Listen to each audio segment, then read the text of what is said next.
दोस्तों, मेरा नाम है कुमकुम बिनवाल। क्या 2019 के लोकसभा चुनाव और उसके बाद 9 राज्यों में हुए विधानसभा चुनाव में फेसबुक ने इनडायरेक्टली बीजेपी को फायदा पहुंचाया? दोस्तों, ये आरोप बेहद गंभीर हैं क्योंकि इन पर आज मुखर होकर संसद के अंदर सोनिया गांधी बोली हैं। सोनिया गांधी ने हवाला दिया एक विदेशी मीडिया की इस रिपोर्ट का और कहा कि ये जो कुछ भी नेक्सस हो रहा है फेसबुक, बड़ी कंपनियों और सत्ताधारी दल का, ये खतरनाक है और लोकतंत्र की हत्या करने वाला है। ये पूरा क्या मामला है मैं आपको विस्तार से बताऊंगी, लेकिन पहले सुनिए सोनिया गांधी ने आज संसद में क्या कहा। These reports show a growing nexus between big corporations, the ruling establishment. आपकी डिमांड क्या है? आपकी डिमांड क्या है? And global social media giants like Facebook. Sir, through you, I urge the government to put an end.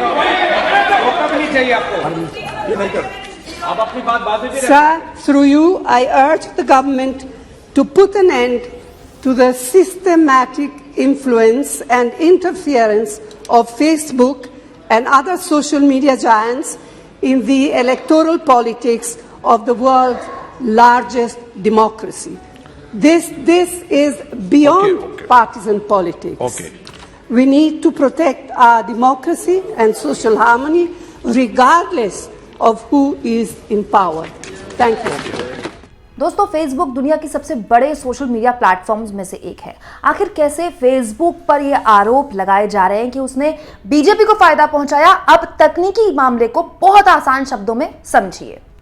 विदेशी media संस्थान अल जजीरा ने एक रिपोर्ट में दावा किया है कि 2019 के लोकसभा चुनाव और उसके बाद 9 राज्यों के विधानसभा चुनाव में प्रधानमंत्री मोदी और बीजेपी की पहुंच और लोकप्रियता को बढ़ाने के लिए न्यूज जे नाम के इस संस्थान ने फेसबुक पर विज्ञापनों यानी एड्स के रूप में लाखों खर्च कर दिए।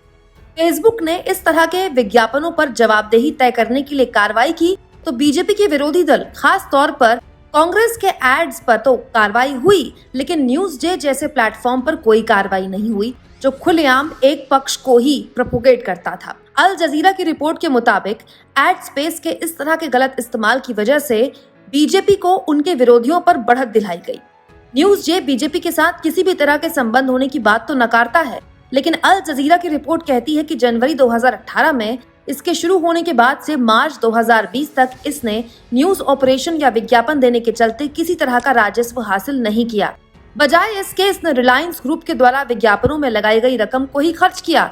तो क्या इसके और रिलायंस ग्रुप के भी कोई संबंध हो सकते हैं? ये एक बड़ा सवाल है। तो कुछ इस तरह से एड्स की जगह खरीदकर वहां एक खास विचारधारा के वीडियोस पोस्ट किए गए और उन वीडियोस को मिले बहुत सारे शेयर, बहुत सारे व्यूज। देखने वाले को लग रहा कि शायद वो कंटेंट देख रहा है, ठीक ऐसे जैसे आप हमारे यूट्यूब चैनल में देख रहे हैं, फेसबुक के कई वीडियोस में आप देखते हैं, लेकिन उस स्पेस को खरीदा ही खास मकसद से गया था और वो खास मकसद भी क्या बीजेपी की जीत के साथ पूरा हुआ? ये गंभीर आरोप है जो कि न्यूज जे जैसी संस्था और फेसबुक दोनों को इन आरोपों का जवाब देना चाहिए।